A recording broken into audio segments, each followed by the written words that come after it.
हाय दोस्तों, आप सब बताएंगे आप सब कैसे हैं। हम ठीक हैं। तो आज हम आपके लिए वीडियो लेकर आए हैं वो बताने के लिए जहां पर आप रहते हैं। जी नहीं, हमारा देश भारत नहीं दोस्तों, हमारा महाद्वीप एशिया महाद्वीप। दोस्तों आप सब ये तो जानते होंगे कि हमारे पूरे विश्व में 7 महाद्वीप हैं। चलिए एक बार आपको दिखाते हैं कौन कौन से।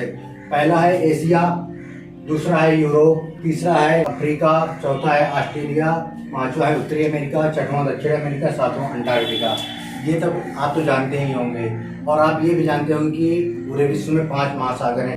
चलिए आपको बताते हैं कि हमारे विश्व में कौन कौन से महासागर हैं। पहला है प्रशांत महासागर, दूसरा है अटलांटिक महासागर, तीसरा है हिंद महासागर, चौथा है दक्षिणी महासागर और पांचवा है आर्कटिक महासागर। चलिए दोस्तों, ये तो हो गए महासागरों के बारे में। पर आपको क्या पता है कि हमारे एशिया महाद्वीप में कुल कितने देश हैं? शायद ही आप जानते हो।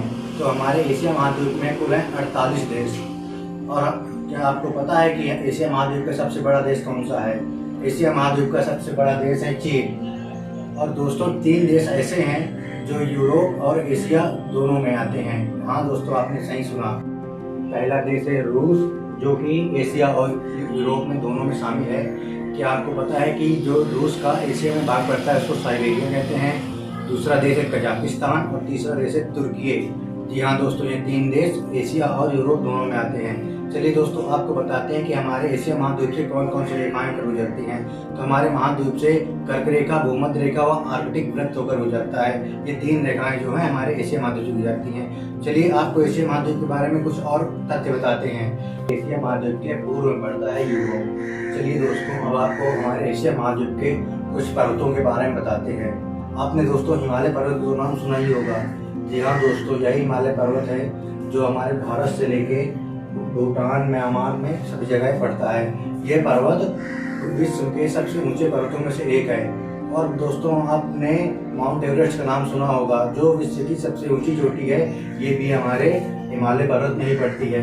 और दूसरे कुछ महत्वपूर्ण पर्वत हैं, कुनलुन, अल्तून, हिंदुकुश पर्वत। ये सभी पर्वत हमारे एशिया महाद्वीप पे पड़ते हैं। चलिए दोस्तों, आज अब आपको कुछ झीलों के बारे में बताते हैं जो हमारे एशिया महाद्वीप में है। तो पहली झील है कैस्पियन सागर। जी हाँ दोस्तों, ये 5 देशों से सीमा बनाती है और ये विश्व की सबसे बड़ी झील है। ये झील खारे पानी की है। इसमें बहुत ही ज़्यादा खारा मात्रा में खारा पानी पाया जाता है। दूसरी झील है बैकाल झील। बैकाल झील जो रूस में पड़ती है, ये विश्व की सबसे गहरी झील है। और तीसरी झील है वान झील। वान झील जो पड़ती है तुर्की में है और ये विश्व की सबसे ज़्यादा खारे पानी वाली झील है। चलिए अब आपको बताते हैं एशिया में स्थित कुछ पठारों के बारे में। पहला पठार है तिब्बत का पठार, जो कि चीन में पड़ता है। और दूसरा पठार है पामीर का पठार। दोस्तों ये इतना ऊंचा है कि इसको विश्व की छत कहते हैं। समझे दोस्तों। चलिए अब आपको बताते हैं एशिया में बहने वाली कुछ नदियों के बारे में। तो पहली नदी है यांगत्से नदी। ये नदी एशिया की सबसे लंबी नदी है और चीन में बहती है। और कुछ महत्वपूर्ण नदी हैं, गंगा नदी, ब्रह्मपुत्र नदी, दजला, फरात नदी। ये सभी हमारे एशिया महाद्वीप में बहती हैं।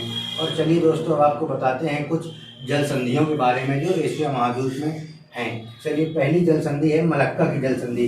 जो मलक्का की जल संधि है मलेशिया को सुमात्रा द्वीप से अलग करती है और हिंद महासागर और प्रशांत महासागर को जोड़ती है।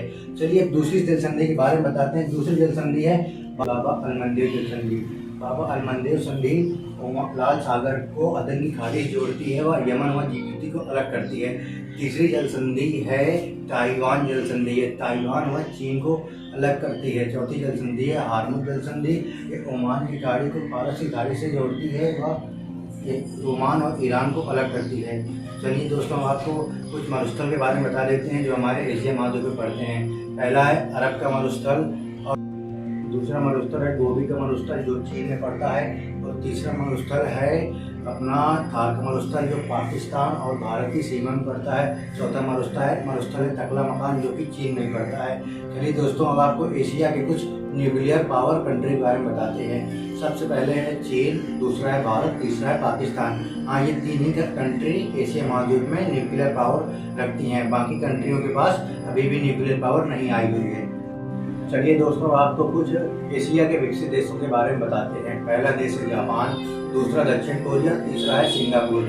यहाँ दोस्तों ये कुछ महत्वपूर्ण और विकसित देश हैं जो एशिया में पड़ते हैं। हमारे द्वारा दी गई जानकारी आपको कैसी लगी हमें कमेंट में बताइए। और अगर हमारे द्वारा दी गई जानकारी आपको पसंद आ रही हो तो एक लाइक और एक सब्सक्राइब तो बनता ही है। और अपने प्यारे दोस्तों के साथ ये वीडियो शेयर करिए, जिससे कि हमारा चैनल ग्रो करे। थैंक यू दोस्तों, जय हिंद।